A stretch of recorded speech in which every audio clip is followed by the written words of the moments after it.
Welcome to Telangana వెలుగు. నేను మీ రాజు. So Janasena party తెలంగాణలో స్ట్రాంగ్ అవ్వడం కోసం ఇప్పటి నుంచే కొన్ని కమిటీలు కావచ్చు, తర్వాత ఆయా జిల్లాల పర్యటన కావచ్చు, తర్వాత కీలకమైనటువంటి నేతలు ఎవరైతే ఉంటే వాళ్ళని జనసేన పార్టీలోకి చేర్చుకోవడం కావచ్చు.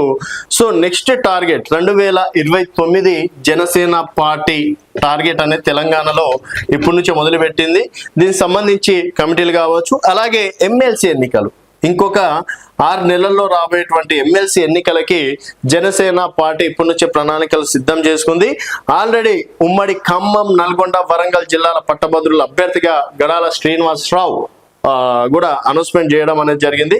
సో నాగ్పూర్ నీట్ ప్లాంట్ వద్ద అంటే దానికి సంబంధించి కూడా తెలంగాణ ఎమ్మెల్సీ ఎన్నికల్లో పోటీకి జనసేన సిద్ధమైంది.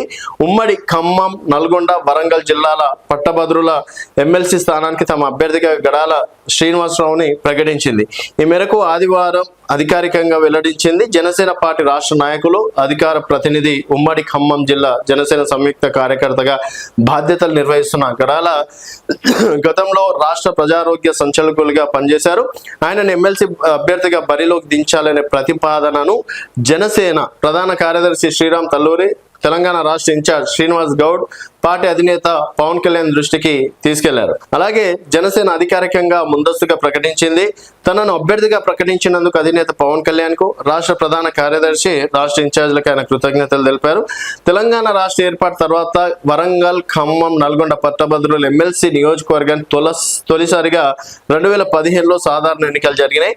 నాడు టీఆర్ఎస్ తరఫున పల్ల రాజేశ్వర్ రెడ్డి స్థానం నుంచి పోటీ చేసి గెలిచారు. ఆ తర్వాత 2021లో జరిగిన సాధారణ ఎన్నికల్లో మళ్ళీ ఆయన్ని బీఆర్ఎస్ తరఫున విజయం సాధించారు. అప్పుడు స్వతంత్ర అభ్యర్థిగా బరిలోకి దిగిన తీన్మార్ మల్లన్న గట్టి పోటీ ఇచ్చారు. తీవ్ర పోటీ మధ్య రెండో ప్రాధాన్యత ఓట్ల లెక్కింపులో పల్లా గెలిచారు. తర్వాత 2023 అసెంబ్లీ ఎన్నికల్లో పల్లా జనగామ ఎమ్మెల్యేగా గెలవడంతో స్థానానికి ఉప ఎన్నిక అనివార్యమైంది. అప్పుడు కాంగ్రెస్ తరఫున బరిలో దిగిన తీన్మార్ మల్లన్న ఎమ్మెల్సీగా విజయం సాధించారు. ఆయన పదవి కాలం ముగియనుండడంతో 2027 మార్చిలో పట్టభద్రుల ఎమ్మెల్సీ స్థానానికి ఎన్నికలు జరగనున్నాయి. సో మొత్తానికి శ్రీనివాసరావు గారు గతంలో హెల్త్ డిపార్ట్మెంట్ సంబంధించి కరోనా సిచ్యువేషన్ లో కూడా ఒక డాక్టర్ గా ఆయన అంటే ఇటు కేసీఆర్ గారికి దగ్గరగా ఉండడం కావచ్చు, తర్వాత ఒక డాక్టర్ గా ఆయన విధులు ఆయన నిర్వహించారు. సో ఆయన సడన్ గా జనసేన పార్టీలోకి జాయిన్ కావడం అనేది జరిగింది. సో జనసేన పార్టీ నుంచి ఇప్పుడు డైరెక్ట్ గా ఎమ్మెల్సీ ఎన్నికలు. సో 2015లో మనకు తెలంగాణ రాష్ట్రం వచ్చిన తర్వాత పల్ల రాజేశ్వర్ రెడ్డి గారు గెలిచారు. తర్వాత మళ్ళీ పల్ల రాజేశ్వర్ రెడ్డి గారే రెండోసారి కూడా గెలవడం అనేది జరిగింది. ఇప్పుడు కాస్త ఆయన ఎమ్మెల్యేగా ఉండడం, తర్వాత ఇప్పుడు తీన్మార్ మల్లన్న కాంగ్రెస్ పార్టీ తరఫున ఆ రోజు పోటీ చేసి గెలవడం అనేది జరిగింది. సో అప్పుడు గట్టి పోటీగా బీఆర్ఎస్ పార్టీ నుంచి రాకేష్ రెడ్డి గారు ఇచ్చారు. సో ఈసారి రాకేష్ రెడ్డి గారు కావచ్చు, తర్వాత ఇప్పుడు బీజేపీ మొత్తానికి పొత్తులైతే ఉండవు. ఏది ఉన్నా కూడా ఆంధ్రప్రదేశ్ లో కూటమి ఉంది, కానీ ఇక్కడ మాత్రం ఉండవని చెప్పేసింది. సో ఆ నేపథ్యంలో జనసేన నుంచి శ్రీనివాసరావు గారిని అఫీషియల్ గా అనౌన్స్మెంట్ చేయడం అనేది జరిగింది. సో ఇంకా 6 నెలల సమయం ఉన్నప్పటికీ ఇప్పటి నుంచే ఎవరిది అంటే క్యాండిడేట్లు మేమే అభ్యర్థులం అని చెప్పేసి వారు ప్రకటించుకుంటున్నారు. కాంగ్రెస్ పార్టీలో దాదాపుగా 4-5 మంది పోటీ పడుతున్నారు. ఇంకా భారతీయ జనతా పార్టీకి సంబంధించి ఇంకా పేర్లు అనేది బయటికి రాలేదు.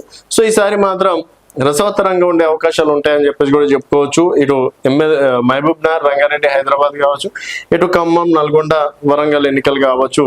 సో మరి మొత్తానికి మరి జనసేన పార్టీ ఎంతవరకు ఓట్ బ్యాంక్ అనేది తెచ్చుకోగలుగుతుంది, ఎంతవరకు గెలిచే అవకాశాలు అనేది, ఎందుకంటే ఇవి పార్టీ గుర్తుల కన్నా క్యాండిడేట్లను బట్టి కూడా ఎన్నికలు ఉంటాయి. చదువుకున్న వ్యక్తి సో సమాజంలో రేపన్నాడు మనం ఓట్లేసి గెలిపిస్తే ఎంతవరకు మనకి మన సమస్యల గురించి, ఎందుకంటే ఇక్కడ పట్టభద్రుల నిరుద్యోగులు కావచ్చు, తర్వాత డిగ్రీ పాస్ అయి 3 సంవత్సరాల తర్వాత ఈ ఎన్నికల్లో ఎన్రోల్మెంట్ చేసుకునే అవకాశం ఉంటది. కాబట్టి మరి ఎవరికి అవకాశం ఇస్తారు జనాలు, మరి జనసేన పార్టీని ఎంతవరకు తెలంగాణలో ఆదరిస్తారు అనేది వేచి చేయాల్సిన విషయం. చూస్తూనే ఉండండి తెలంగాణ వెలుగు.